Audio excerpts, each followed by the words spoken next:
Welcome back, everybody, to a short episode of Infamously Speaking. Congratulations to the Super Bowl 60 champion, Seahawks. The PNW is lit tonight, and it's going to be lit for a while. Before we jump into what my quick thoughts are on the game, if you're not already subscribed to the Infamously Speaking YouTube channel or wherever you listen to Infamously Speaking, whether that be Apple Podcasts, here on YouTube or Spotify, please be sure to subscribe and or follow. Helps the channel grow, helps it gain more visibility so more people could tune in and enjoy the content that you're enjoying. Also, be sure to follow us on our socials. Just wrapped up a TikTok live at Infamously Speak on TikTok. Also on Instagram, we're going to do some posts, exclusive posts there. So make sure that you are following so you don't miss out on any content. Okay, let's talk about the game. Seattle just put belt to ass. Simple, plain, and I could really end it there, and that would be just accurate. That would be a perfect representation, explanation of what we saw go down in Santa Clara tonight. But I won't just leave you there, of course. I'll start with the Patriots because that's my pick. That was my pick. I'm not going to shy away from it. I'm not going to be like, whoa, I'm not shocked that the Seahawks won. Hate when people do that. Stop trying to play both sides of it. Had a take. It was the wrong take. All right, it is what it is. Get them on the next one. So, obviously a devastating loss for New England. Drake Maye didn't play well at all. The offensive line completely manhandled by the Seattle defensive front. Really, the story of the game was how competitive their defense was. Gonzo, if they would have won this game somehow, Gonzo probably would have been the MVP with those 3 pass defense. Single-handedly was keeping them in the game. It seemed at points when the offense was just absolutely sputtering. They didn't put any points on the board until the fourth quarter. Going into the game and why I picked New England and why I felt so strong about New England was I said that I felt like they had the better coach and the better quarterback. I liked what Drake Maye was doing all season long. I was a believer in Drake Maye coming into the season. You can go back, watch our fantasy preview episodes, watch our preseason picks episodes. I was super high on Drake Maye. I thought Mike Vrabel was a fantastic hire, was going to bring some stability to the organization. Obviously, what he did in Tennessee, he was incredible. Pairing with Drake, pairing with Josh McDaniels, who's an incredible offensive mind, it should be great. Like to do with Stephon Diggs. Love the Travion Henderson draft pick. I like Pop Douglas. Like the Kyle Williams pick. I thought they had a lot of good pieces. I like the Will Campbell pick. That left side of the offensive line failed them heavily tonight. Heavily. I mean, it just seemed like every other play, someone on the left side of the line was getting pushed back into Drake Maye. I mean, there was a play where Drake Maye got sacked through his offensive lineman. I mean, it was incredible. They just had no answers for the Seattle defense. And to their credit, they tried somewhat early in the game to run the ball, but got away from it because they really couldn't get anything done on the ground. Taking away Drake's rushing numbers, averaged about 3.3 yards a carry between Stevenson and Henderson. That Seattle front four was just ready for the job and absolutely suffocated the Patriots offensive line. But where do they go from here? And I know a lot of people picked Seattle. That's where a lot of the money was. That's where the fan votes were. And obviously for good reason. People didn't believe in the Patriots because of the schedule, right? The regular season schedule, easiest in the NFL. They were a last place team last season. So of course they get an easy schedule, but they had the easiest in the NFL. Then you look at the playoff run. They're like, well, Chargers don't have their starting 2 left tackles. CJ Stroud was incompetent at points in that game, it seemed like. And of course, then Tank Dell was out for the season, but then Nico Collins goes down in that game. Dalton Schultz goes down in that game, and you're like, dang, they have nothing on offense. And then you play the Denver Broncos with no Bo Nix. And what Quan and I were saying was like, hey, those are still 3 top 5 defenses that you're playing. Obviously, Denver led the league in sacks. Chargers were a top 5 scoring defense. And then Houston was the number 2 scoring defense and has one of the, if not the best, one of the best pass rush duos in the NFL, Danielle Hunter and Will Anderson Jr. And yet the Patriots were still able to find ways to win that game. And so we thought, hey, I like what the defense is doing for New England. They've really been playing extremely well in these playoffs, and they played well again tonight. And I like the Patriots offense to execute in timely spots. Not that they're going to execute the entire game, but when they need to, they'll be able to get it done. Like the final drive against Denver, icing the game. Like the drive that we talked about against Houston, where they didn't score any points, but they bled us a lot of clock. Drake Maye's throw, there's Keyshawn Boutte in that Houston game, right? They're able to make the plays that they need.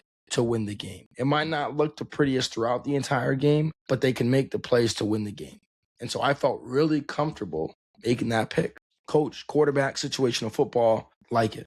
What I was not prepared to see was the other coach and the other quarterback out execute Vrabel and May. I'll just be honest. There's a reason Vrabel won Coach of the Year, and there's a reason that Drake Maye was this close to winning MVP over Matt Stafford, who had, if you just look at numbers for numbers, way more impressive numbers than Drake did, right? Mike MacDonald called a hell of a game defensively. And I'm not going to sit here and say and act like, Seattle wasn't the number one scoring defense. I knew Seattle's defense was a problem. Knew it. Absolutely knew it. I didn't know it was like that. It was going to be like that. Though. And I'm not sure, and people that picked Seattle, and of course the folks in Seattle, you guys definitely felt, yes, it's like that. It's like that. And that's your team. You follow them heavily. Of course, what else you can believe? And because they are like that. But again, I'm like, hey, New England can figure it out. They'll be able to keep the game close and figure it out and get the dub. Mike MacDonald did not take his foot off the gas pedal one bit defensively. And I love that. They didn't let the Patriots gasp for air once in this game. And I know Jake got the touchdown to Mac Hollins, which was a great throw, by the way. And then the other late touchdown, garbage time to Ramondre. But that was when the game was pretty much iced at that point. You had a good feeling, Seattle got this wrapped up. I was just amazed by the amount of pressure they were able to generate with just 4. And then the creative blitzes that MacDonald was able to draw up. Drake was clearly the quarterback seeing ghosts here in this building tonight. No doubt about it. You could tell even when he had time, and I think the broadcast did a really good job of documenting this. When he had time, you could tell he was jittery. He didn't trust what he was seeing. His feet, you could tell he was unsettled, missed a couple of easy throws that would have kept drives alive. But instead, there was a throw, I believe it was to Pop, where he had Pop. He throws an absolute dart that didn't need to be one, and it was a little bit outside the frame, out of Pop's frame, so there was no chance he was catching it. But it would have been a first down, kept the drive alive. Instead, you kick it back, and I believe Seattle scored a field goal off the ensuing drive. So it's you got to keep your foot on the gas pedal. We talk about that all the time. Keep your foot on the gas pedal. You see blood, you smell blood, you keep going. You don't let up. And that's exactly what Mike MacDonald did. And then let's talk about Sam Darnold for a second. Actually, I'll save Sam Darnold for last. I want to talk about Kenneth Walker, Super Bowl MVP, played a phenomenal game. I thought they were not going to let Kenneth Walker beat them, right, with no Charbonnet. You got to take this guy out of the game, make the team one-dimensional. Kenneth Walker, from the rip, was killing them. Had that one drive, I believe, was it a rush of 29 and 30, or was it 21 and 30? I know one for sure was 30. But we'll just kill him all night. 27 for 135, that's an average of 5 yards a carry. Kept Seattle in a really good down and distances because they struggled when it was 3rd and long, just like New England did. But they didn't face nearly as many of 3rd and longs as New England did because of their ability to effectively run the ball over and over and over and over. And Kenneth Walker's ability to not go down on first contact. I mean, how many times did it seem that he was doing a lot of work behind the line of scrimmage? He would get contacted and then just bounce out to the outside or take a completely different way than where the run was originally going. And he gets 5, 6, 7, breaks one down the sideline for 10, 12. I mean, just a phenomenal game by him. Rightful Super Bowl MVP. Now let's talk about Sam. And for those that don't know, yes, I am a Giants fan, but my dad's a huge Jets fan. Grew up and still to this day watch every Jets game and Giants game. And obviously, Sam Darnold. Sam Darnold was a Jet, drafted by the Jets, 2018, 3rd overall pick. First career pass in the NFL regular season was a pick 6 on Monday Night Football in Detroit. Jets ended up blowing out Detroit that game when it's all said and done. But just for those questioning, does this guy really watch the Jets, watch Sam Darnold? Yeah, I remember his very first pass play. Yeah, I watched him every single week. This is a phenomenal story. An absolute phenomenal story. And I know it's been highlighted. It's been highlighted. And it's going to continue to be highlighted because it's a fantastic story. And you might be tired of hearing it. But for someone who watched Sam for the 3 years he was in New York, it's a great redemption story, right? Sam was never a bad guy in New York. It just wasn't the right fit. And the Jets aren't the right fit for anyone, it seems. So, Sam, you weren't the problem, clearly. Gets traded to Carolina. That doesn't work out, right? Then makes his way to San Francisco. He's a backup there. But he gets to learn under Kyle Shanahan, gets some game action, plays well in the limited game action that he gets. Enough to get him a contract in Minnesota, where, again, this time he gets the starting quarterback job because of the injury to J.J. McCarthy. Plays incredibly well. 14-win season, 4,000 passing yards, but the knock was he couldn't win the big games, lost 2 of them back-to-back, and Minnesota loses in the wild card round and decides not to bring Sam back, but hey, we're going to go forward with J.J. McCarthy. Thanks, Sam, for the 1 season, but you're out of here. And then Seattle takes a chance on him. Gino decides to go to Las Vegas in free agency, following his old coach, Pete Carroll. And so Seattle's like, hey, we need a quarterback. Let's give Sam Darnold a try. Obviously, Vegas wasn't in love with it. Sports analysts weren't in love with it. Why? I mean, Seattle had 6,001 odds to open the season, just like New England Patriots did. The difference was the Seahawks weren't last in the AFC East, which is not a great division, or wasn't last season. And what does Sam Darnold do? 14-3 again, over 4,000 yards again. This time wins the big games to clinch the number 1 seed in the NFC, win the NFC West, then does exactly what the team needs him to do to get to and win a Super Bowl. And let me just break that down, because I'm not calling him a game manager. I hate the terms. I'm not here to call anybody out, label anybody. I'll let the analysts do that. But the way I'm breaking it down is this. I'm just going to look at the playoff run against San Francisco. He didn't do much in that game, but he didn't need to, because Rashid Shaheed takes the opening kickoff, the distance, the defense dominates, and that's that, right? You don't need to do anything special. Cool.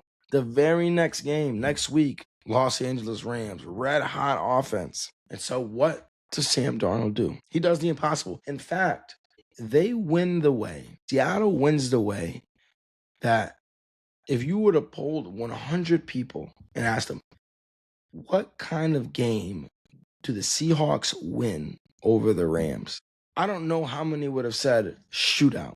Sam Darnold outplays Matt Stafford, who Matt Stafford has a phenomenal game himself. I mean, we saw nearly perfect quarterback playing the NFC Championship game. Sam Darnold was just better. Who would have predicted that? Let's be honest. Who would have predicted that?